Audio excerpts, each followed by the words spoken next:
Oigan, pues pequeño detalle, el video lo empecé a grabar en febrero aproximadamente, a finales, y lo pude terminar apenas como el 8 de marzo, si no recuerdo mal.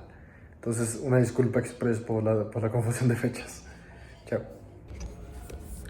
Hace mucho que han caído Patroclo, Héctor y Aquiles, mientras vive Ulises el astuto. Su talento desborda al genio, su sangre fría sobrevive a toda pasión. La verdad es que 2024 fue un año con muchísimo movimiento y leí mucho menos de lo que me hubiera gustado, pero a pesar de que siempre les digo que no lean porque en mi criterio pueden aprender más fácil con videoensayos pidiendo a ChatGPT que te explique textos que tienes que leer o tal.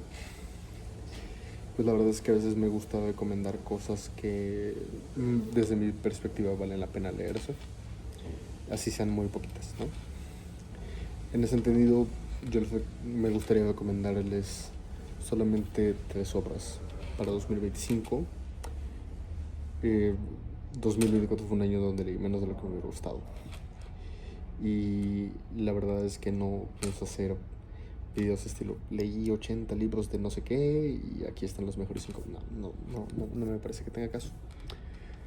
Entonces, quiero poder recomendarles 3 obras muy concisas que creo que les pueden servir en la vida o que creo que simplemente les puede gustar como lectura. Entonces, pues nada más eso, ¿no?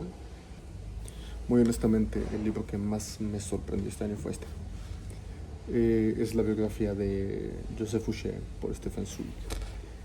El retrato de un hombre político. Joseph Fouché es un hombre genuinamente muy interesante. Y la verdad es que Zweig como autor no se queda muy atrás. Zweig es un autor muy apasionado que busca hacer un análisis psicológico exhausto de las personas a las que les hace biografías. Es un autor austriaco, entonces muchas traducciones son del alemán, pero es un autor que no se contiene a la hora de intentar explicar o intentar involucrarte emocionalmente con las cosas que se están viviendo. Dicho eso, el verdadero importante en esta película es esta serie, ¿no? ¿Cuál es el tema con Joseph Fouché? El tema con Fouché es que es el retrato perfecto del maquiavelismo en la nación más importante del mundo de su época. Fouché es un personaje de los 1800, bueno, de los, sí, 1790, 1800.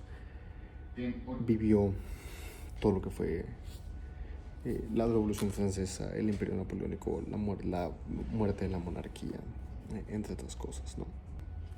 Pero lo que yo encontré verdaderamente sorprendente fue que fue el creador del primer sistema de espionaje internacional. Y es la perfecta imagen de un diplomático, de un político, de un hombre de Estado, en el sentido de que no tiene ninguna pasión. Su pasión es escoger el bando adecuado en el momento adecuado. Y cómo su mente navega por todos esos lares, ¿no?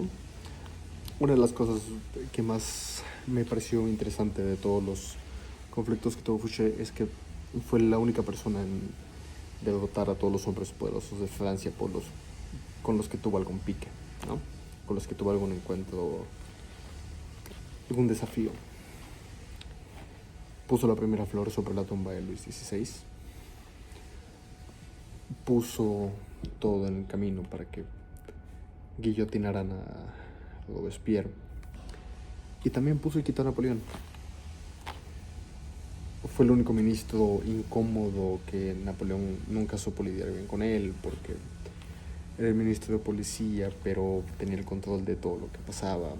Tenía a María Antonieta en la nómina, sabía más de lo que debía y eso, si bien hacía al emperador incómodo, nunca se lo pudo sacar de encima, porque al final iba a ser siempre una mala decisión, considerada incluso a partir de gente que no tenían mucho aprecio a Fouché, ¿no? Honestamente, como alguien a quien le gusta la historia universal, la historia política, etc., la forma en la que Fouché siempre se deshace de sus enemigos es bastante romántica dentro de todo, ¿no?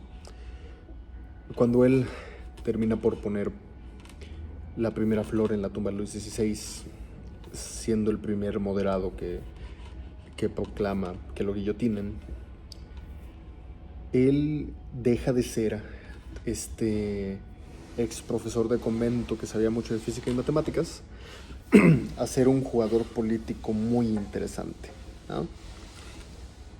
Y es después de eso que Fouché se vuelve el primer comunista abierto y el más radical de todos dentro del Senado.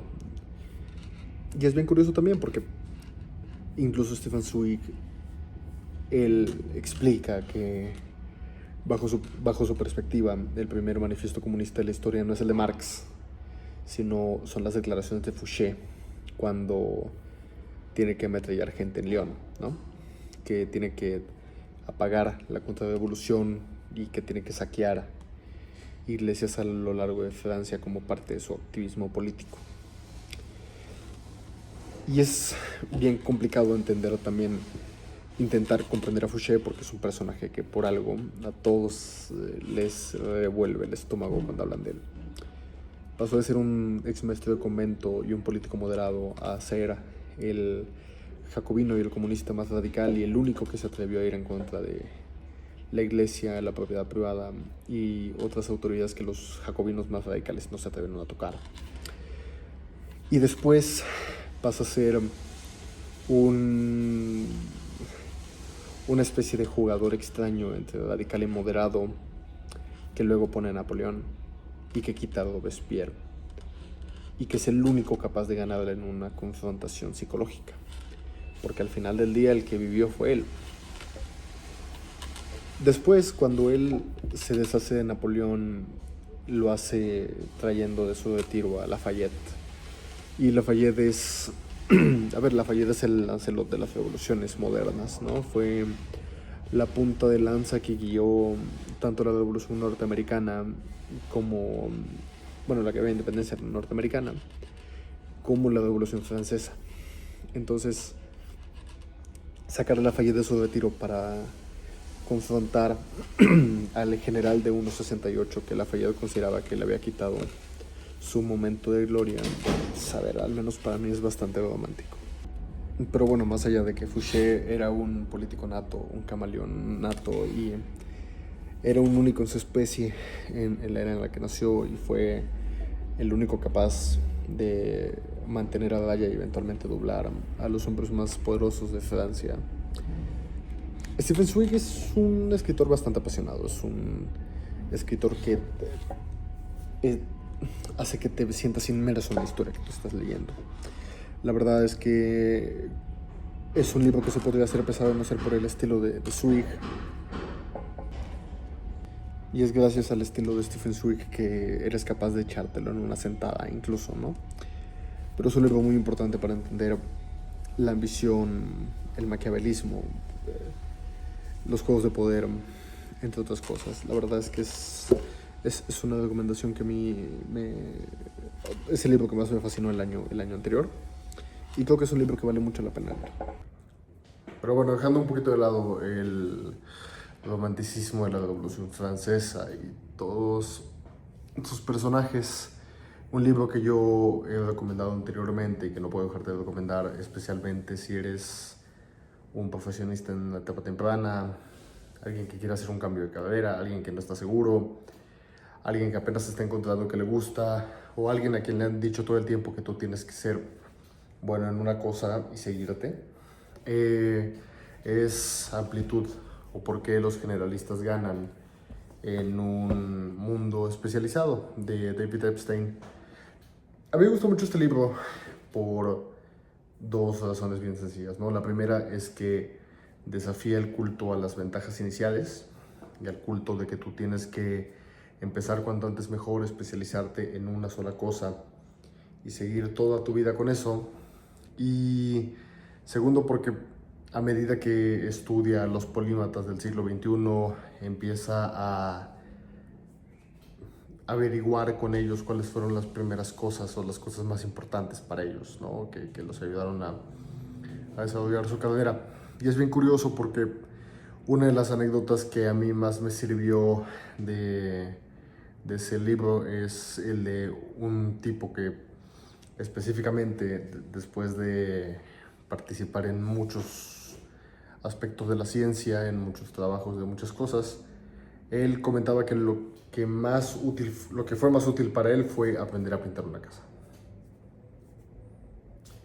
Porque termina por requerir habilidades muy diferentes a lo que tú estás acostumbrado a hacer.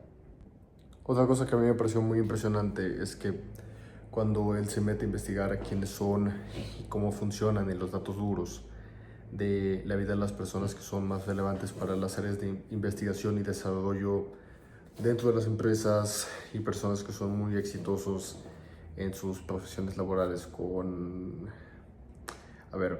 exitosos en las tareas que tienen que hacer. Muchas veces está este factor de que la polimatía termina por apoyarte en tu desarrollo profesional. Entonces, es una buena lectura. También considero que es una buena lectura si eres papá o si quieres tener hijos, porque te ayuda a abrirte a un mapa mental distinto al que estamos acostumbrados hoy en día, ¿no? Que es la idea de nuestros papás, de decir, bueno, pues es que tienes que ser el mejor en algo y en una sola cosa, porque así es como funcionaban los mecanismos de desarrollo en la revolución industrial. Pero hoy en día que estamos viviendo, ahora sí que una nueva revolución industrial, a veces toca pensártelo dos veces. Como recomendación final, la verdad es que yo considero que hay personas con mucho mayor bagaje de literatura que yo y que pueden darte muchos mejores argumentos de por qué leer a los clásicos, pero yo considero que también dentro de lo que yo puedo aportar o dentro de lo que yo puedo promulgar es que lean a los clásicos. Son libros que en muchas ocasiones nosotros tenemos que leer en la preparatoria o en la universidad y leemos versiones muy resumidas de ello, o si no, pues seguramente todos han visto Troya o habrán escuchado uno que otro musical al respecto, ¿no? Sin embargo, yo creo que la Ilíada y la Odisea, los poemas de Homero, terminan por aportar un amplio rango de preguntas existenciales que en cierto sentido vale mucho la pena hacerse, especialmente en tiempos como estos. Y ahora sí que una de las primeras cosas que a mí me gustaría plantearles desde mi humildad de lector que le gusta leer, pero tampoco es muy experto en el tema, son preguntas que a mí me surgieron a partir de la Ilíada.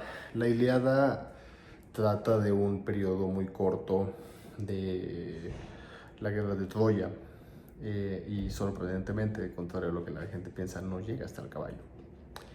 Pero sí toca temas bien interesantes y la intervención de los dioses y cómo es que Aquiles termina por, en su ira, provocar que la balanza de los dioses termine por ser turbada por compromiso que tenía Zeus con su mamá. Pero más allá de eso, yo creo que hay unas cuantas preguntas que todos tenemos que hacernos respecto de la Ilíada, ¿no? Una de ellas, o la que a mí más me pareció importante, es ¿qué pasa cuando nosotros nos enfrentamos o cuando nosotros enfrentamos dos visiones de la verdad que son irreconciliables, dos versiones de lo bueno que son irreconciliables? ¿Qué sucede cuando dos personas piensan que están haciendo lo correcto o lo que es bueno para su perspectiva y estas visiones son irreconciliables, ¿no?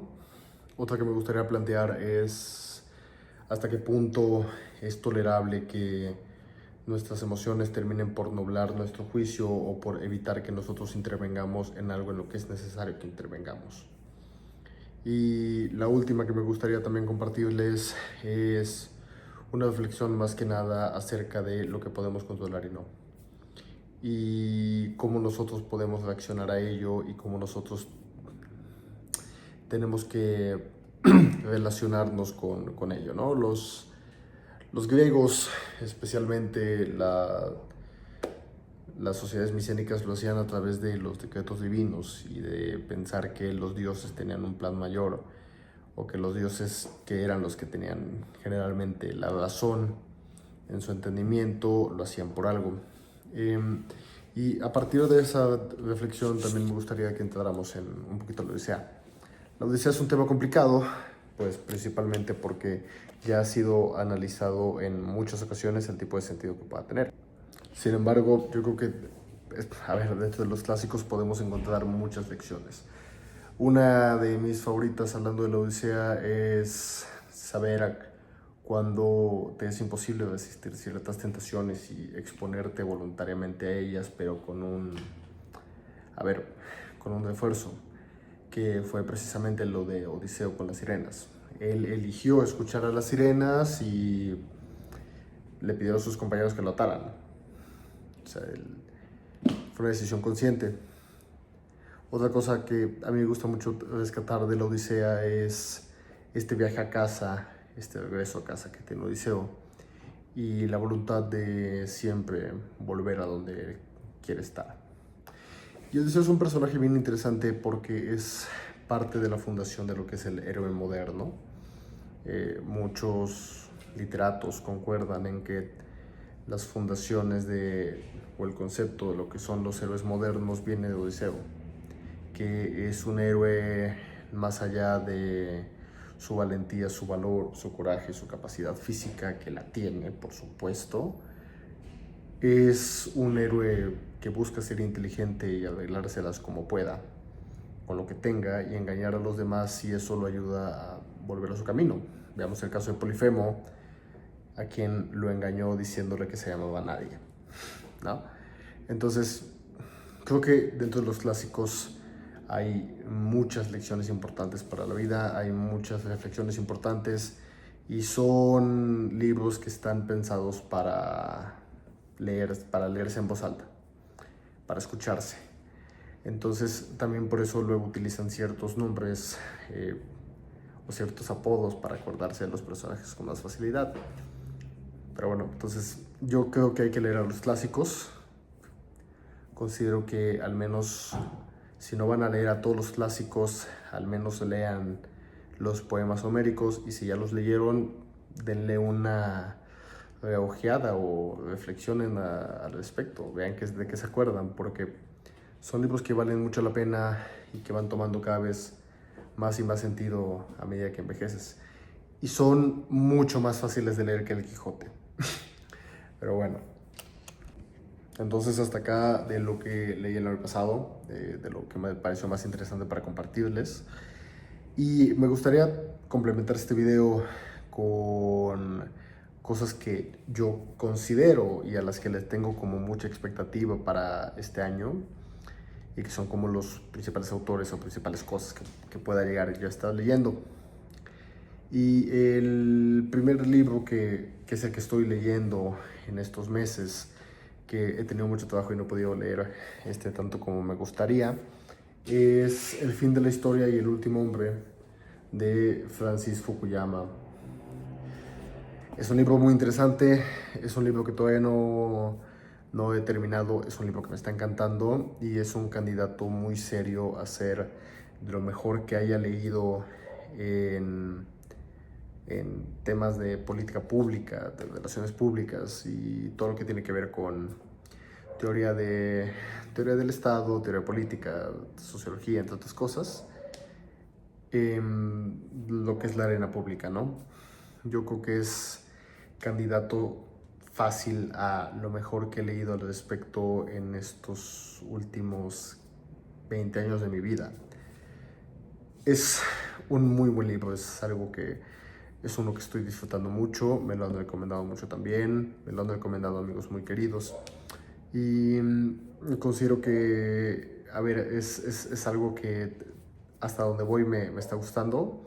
Voy a poquito más de la mitad, ya por ahí del tercer cuarto, y habla más que nada en defensa de las democracias liberales, que es este concepto de el fin de la historia en la organización política, entendiendo que la historia es un proceso lineal y que ya llegamos como al máximo, a la máxima representación del espíritu. Tiene mucho bagaje filosófico también. Si ya entiendes por ahí un par de conceptos de Hegel o de Marx, te va a encantar. Y la verdad es que es un autorazo. Fukuyama es probablemente de las personas más sabias que yo haya leído en toda mi vida. Otro que también me recomendaron personas que entiendo que leen cosas bien interesantes es El pasillo estrecho, de los ganadores del Premio Nobel de Economía del año pasado. Entonces lo quiero leer este año antes de que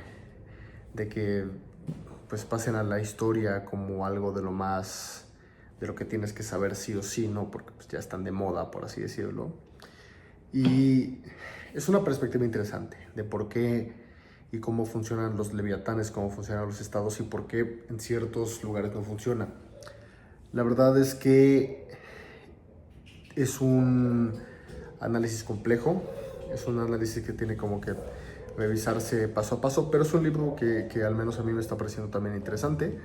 Y claro, si también prefieres una visión más marxista de las teorías del Estado, pues yo creo que te puede gustar mucho, principalmente porque, a ver, todos los escritores son de corriente marxista por algo, ¿no? Entonces, es un libro curioso, es un libro interesante, me está gustando también hasta donde lo llevo ahorita. No sé cuándo lo vaya a terminar, honestamente, porque primero tengo que leer el primero que les comenté, pero me está gustando. Tienen conceptos también interesantes como las cadenas de Solón y cómo estos ayudan a la sociedad a crear una sociedad civil que funcione para con el Estado.